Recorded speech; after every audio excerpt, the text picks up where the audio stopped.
Es muy fácil la respuesta cuando alguien te la pide rápido en una cena. Vivimos en capitalismo, la vida es extrema. Y sí, probablemente mejor que vivir en la Rusia de hace 100 años, no. Bueno, no tan fácil. Porque ahí empieza la trampa. La respuesta rápida nos calma, nos da un marco moral, nos permite decir, esto es mejor, y seguir con la sopa. Pero si te quedas 5 minutos más, empiezas a ver la complejidad, las ironías y la posibilidad de que los extremos de ambos sistemas, llevados al límite, no sean tan distintos como nos gustaría creer. Así que hoy vamos a jugar un juego peligroso. Vamos a tomar el capitalismo en su versión más pura, la que Smith imaginó en los tramos donde la mano invisible gobierna todo y el Estado es casi un árbitro que solo protege, administra justicia y financia puentes. Y la vamos a poner frente al comunismo en su formulación teórica marxista. Esa teoría dura que habla de lucha de clases, plusvalor y una transición hacia el comunismo. No vamos a hablar de medias tintas. No hay correcciones, ni reformas, ni atajos políticos. Hoy imaginamos ambos modelos llevados a su máxima expresión. Sus sueños puros y los vamos a confrontar. ¿Qué pasa si aplicas cada uno al extremo? ¿Quién gana? ¿Quién pierde? ¿Qué hay en el centro cuando el experimento falla? Pero antes hay que entender de dónde salen ambos sueños. Y eso es lo que veremos ahora. Los orígenes, las piezas básicas, cómo se sostienen teóricamente y por qué ambos suenan en su forma más pura, muy seductores. Capítulo 1. Orígenes. Voy a hacerlo simple. Toma 4 ideas que definen el capitalismo ideal smithiano y enfréntalas con 4 elementos nucleares del marxismo. No para ver quién tiene razón, que esa sería una pelea eterna, sino para entender las tensiones fundacionales que hacen que estos sistemas funcionen y que se rompan cuando los llevas al límite. Capitalismo base 1. División del trabajo y productividad.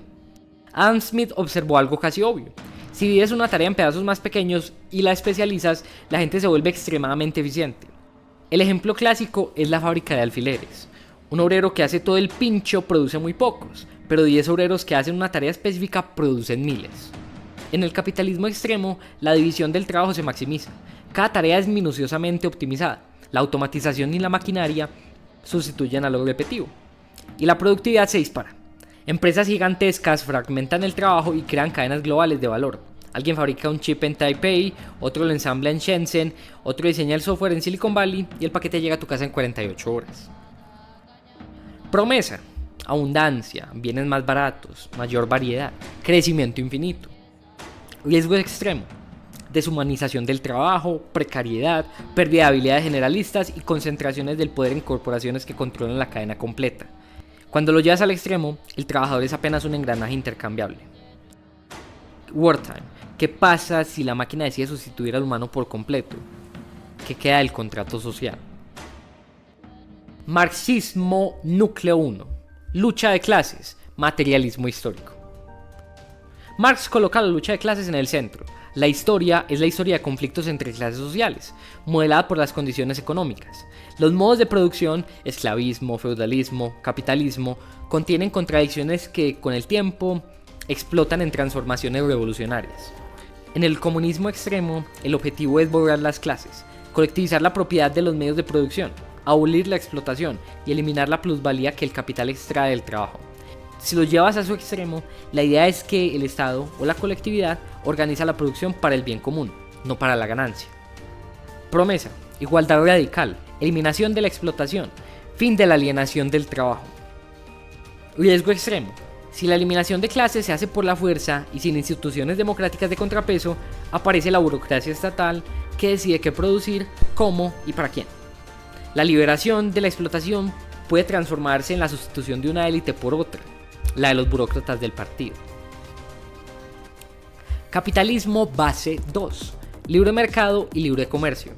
Smith odiaba el mercantilismo. Para él, el libre mercado, donde oferta y demanda determinan precios, crea eficiencia y beneficia a todos. El comercio internacional es una ganancia neta. Todos comercian lo que mejor producen. En el capitalismo extremo, fronteras abiertas, cero aranceles, flujo de capital sin trabas. El capital busca la eficiencia global absoluta. Empresas pueden mudarse a donde el trabajo sea más barato, los impuestos mínimos y la regulación inexistente. El mercado decide, el Estado interviene lo mínimo. Promesa, mayor bienestar agregado, acceso a tecnología, transferencia de conocimiento. Riesgo extremo, descolocación masiva, erosión de la soberanía laboral, carrera a la baja en normas laborales y ambientales y dependencia económica. Si ya haces esto al extremo global, algunas regiones quedan convertidas en proveedores baratos sin industria propia viable. El beneficio agregado se concentra en aquellos que controlan capital y know-how. Marxismo, núcleo 2. Crítica a la economía del capital. Marx propone que el valor de una mercancía está basado en el tiempo de trabajo socialmente necesario. La plusvalía, la diferencia entre el valor creado por el trabajador y el salario que recibe, es la fuente de beneficio capitalista. La explotación institucionalizada. En el comunismo extremo, si el trabajo deja de ser mercancía, si la plusvalía se aboliera, el argumento teórico es que desaparece la explotación. Las personas reciben en función de sus necesidades. Ese es el horizonte utópico. Promesa, justicia económica, reparto equitativo de la riqueza creada. Riesgo extremo. Sin mercados que transmitan señales de escasez-abundancia, la asignación centralizada puede fallar. Además, si la propiedad colectiva se administra de forma autoritaria, la plusvalía se puede reconvertir en privilegios de la cúpula. Los burócratas obtienen acceso a bienes que el trabajador no tiene. La distribución justa puede volverse arbitraria. Capitalismo base 3. Interés propio y la mano invisible. Smith decía, cuando cada persona busca su interés propio, comprar, vender, invertir, una mano invisible orienta la actividad individual hacia beneficios sociales no buscados explícitamente. Por ejemplo, producir bienes que otros necesitan y fijar precios que equilibran oferta y demanda. En el capitalismo extremo todo es incentivo. Cada acción es motivada por ganancias y el sistema genera innovación porque la ganancia recompensa la eficiencia y el ingenio. Sin una regulación que frene el exceso, el incentivo puro empuja la innovación rápida y la concentración del mercado. Promesa, innovación, emprendimiento, progreso tecnológico. Riesgo extremo, externalidades ignoradas, contaminación, desigualdad, oligopolios que manipulan mercados y la transformación de lo público en oportunidad privada. La mano invisible puede volverse una mano, simplemente, de pocos grandes actores que controlan precios y narrativas. Marxismo núcleo 3. Ideología y fetichismo de la mercancía. Marx describía cómo, bajo el capitalismo, las relaciones sociales se fetichizan. Las mercancías actúan como si tuvieran valor intrínseco, ocultando las relaciones de explotación que las producen. La ideología dominante, sostiene Marx, justifica la explotación y naturaliza la desigualdad. En el comunismo extremo, la corrección teórica sería desenmascarar la ideología, educar para el fin del fetichismo y sustituir la relación de mercancía por relaciones sociales directas. El Estado educador tendría un papel crucial. Promesa, conciencia de clase, emancipación cultural.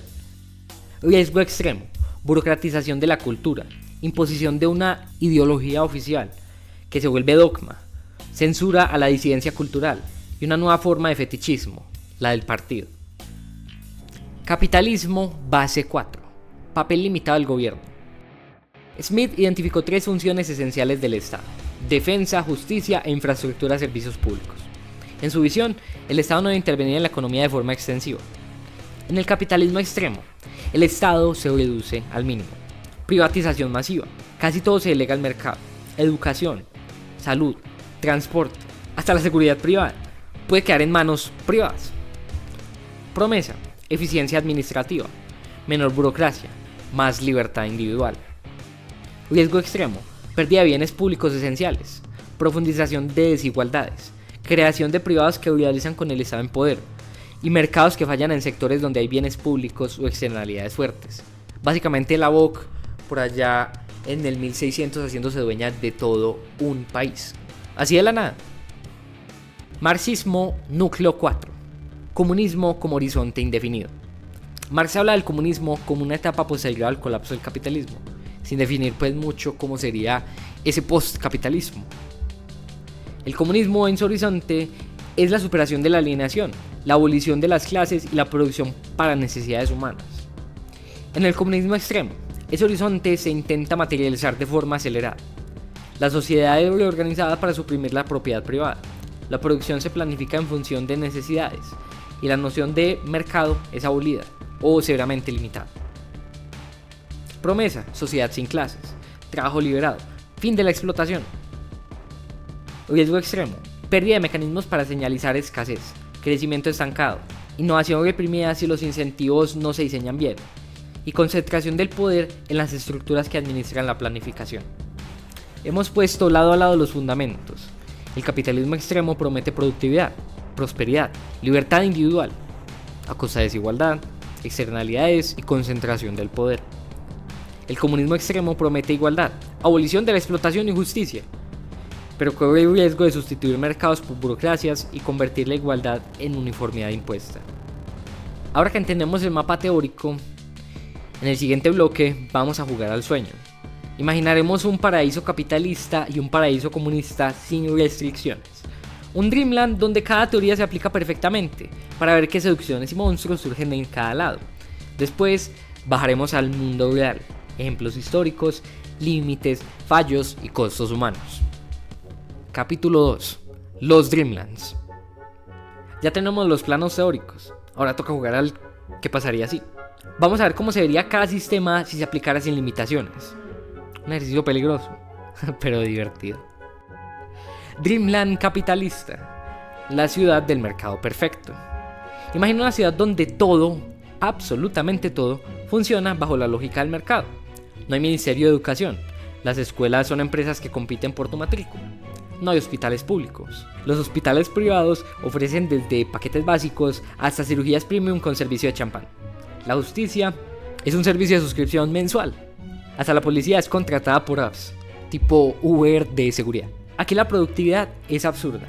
Fábricas hiperautomatizadas producen ropa a centavos. Impresoras 3D te imprimen zapatos personalizados en casa. Y la competencia entre empresas mantiene los precios bajos. Si tienes dinero, tu vida es una película de sci-fi. Pero hay un detalle. Si no lo tienes, quedas fuera. No hay redes de seguridad estatal. Los marginados viven en ciudades paralelas, invisibles. En este Dreamland capitalista, la promesa de abundancia es real, pero la desigualdad se vuelve un abismo casi insalvable. Suena un poco a Elysium, ¿no? O un Black Mirror como en internet. Dreamland comunista, la ciudad de la igualdad absoluta. Ahora imagina el sueño marxista llevado a su extremo. No hay propiedad privada de medios de producción. Las fábricas, los campos, los transportes, todo pertenece a la colectividad. La producción está planificada para cubrir necesidades, no para generar ganancias. Aquí la desigualdad se reduce al mínimo. La educación, la salud, la vivienda, todo es gratuito y universal. Nadie se queda sin trabajo porque el Estado garantiza la asignación laboral. No existen publicidades que manipulen deseos. No hay ricos ni pobres. Todos reciben lo necesario. Pero hay un detalle. Para que todo esto funcione, alguien debe decir qué es necesario, cuánto producir y cómo distribuirlo. Y ese alguien suele ser un comité central. En este Dreamland comunista, la promesa de igualdad radical es real, pero la innovación se frena, la libertad individual es limitada, la vida se siente para muchos uniformada. Un mundo sin anuncios de YouTube. ¿Lo firmamos ya? Bueno, espera porque también te borran TikTok, Netflix, Spotify. Básicamente todo lo que disfrutas se vuelve sospechoso. Ambos Dreamlands, en su pureza, son seductores y monstruosos al mismo tiempo. El capitalismo extremo crea abundancia con desigualdad brutal. El comunismo extremo crea igualdad con control centralizado. Ambos parecen funcionar en la fantasía, hasta que entramos en la historia real. Capítulo 3. Historia y realidad. Y aquí es donde todo se rompe, los ejemplos históricos, porque el papel lo aguanta todo. Pero el siglo XX nos dejó cicatrices muy reales de ambos experimentos. Capitalismo extremo en la historia. En el siglo XIX, Inglaterra vivió un capitalismo casi sin frenos. Fábricas de textiles, minas, ferrocarriles, productividad disparada. Pero también niños trabajando 14 horas, familias enteras en barrios insalubres, accidentes laborales invisibles. El gobierno apenas intervenía. La riqueza se concentró en industriales, mientras obreros malvivían. El sueño smithiano de mercado puro se convirtió en una pesadilla social. Otro ejemplo, el capitalismo salvaje de Wall Street en los años 20. Sin regulación seria, bancos especulaban a niveles absurdos. El crash de 1929 no fue un accidente, fue un capitalismo extremo chocando contra sus propios límites. Millones perdieron empleos y casas, y de ahí nacieron las primeras regulaciones financieras modernas, como la SEC o la FED. Comunismo extremo en la historia. En el siglo XX, la Unión Soviética intentó materializar el sueño marxista: abolición de la propiedad privada, planificación centralizada, colectivización de tierras. Al inicio hubo avances, alfabetización masiva, industrialización rápida, seguridad social, pero los costos humanos fueron brutales. Hambrunas, purgas, censura, falta de incentivos para innovar. En China, bajo Mao, el gran salto adelante fue un desastre económico y humanitario. Millones murieron y la igualdad se pagó con control absoluto y represión. Los híbridos y los límites. El patrón es claro. El capitalismo extremo genera crecimiento explosivo, pero también crisis y desigualdad insoportable. El comunismo extremo genera igualdad inicial, pero termina ahogando innovación y libertad. Y la ironía es que en el mundo real ambos sistemas sobrevivieron gracias a darles trucos al contrario. El capitalismo moderno adoptó educación pública, seguridad social, salario mínimo. El comunismo chino adoptó mercados y capital extranjero. Nadie puro sobrevivió intacto. Es casi como si la historia nos gritara. Los extremos, por más lindos en la teoría, siempre revientan en la práctica. Capítulo 4. Conclusión. Llegados a este punto, la respuesta parece clara. Ninguno de los dos extremos funciona. El capitalismo extremo, con su fe en la mano invisible y la libertad absoluta, genera desigualdad brutal, crisis cíclicas y externalidades que no desaparecen solas. El comunismo extremo, con su apuesta por la igualdad total y la abolición de las clases, termina creando sistemas rígidos, burocráticos y muchas veces violentos. La historia nos enseñó una y otra vez que los extremos no son sostenibles, que el mercado necesita reglas y que la igualdad necesita incentivos, que la innovación florece cuando hay libertad, pero que la dignidad humana necesita seguridad y redes de apoyo. El gran aprendizaje. Al final, lo interesante es que ambos sistemas para sobrevivir se han robado piezas del otro. El capitalismo moderno no existiría sin educación pública, seguridad social y regulación, ideas que nacen del pensamiento socialista. El comunismo chino no habría sobrevivido sin adoptar elementos de mercado, propiedad privada parcial y capital extranjero. Es como si la vida nos obligara a aceptar que los modelos puros no existen, que sobrevivimos en las mezclas, en los híbridos, en las tensiones. Así que te lanzo la pregunta: ¿hasta qué punto estás dispuesto a llevar tu idea? ¿Crees que si quitamos las limitaciones, tu sistema favorito sobreviviría intacto? ¿O crees que tarde o temprano terminaría grabando trucos del enemigo? Déjamelo en los comentarios, porque esta discusión está lejos de terminar. Y bueno, después de todo este viaje, si me pones contra la pared y tengo que elegir entre capitalismo al extremo y comunismo al extremo, me quedo con el capitalismo al extremo. ¿Por qué? Porque aunque todo se vuelva un caos, todavía puedo pedir por rápido una bandeja paisa. Y si llega con un pelo, pues digo que venía así, para que no me la cobren. Gracias por acompañarme en este viaje. Eso no es una respuesta definitiva. Es una exploración, un debate que quiero seguir contigo. Nos vemos en la próxima historia.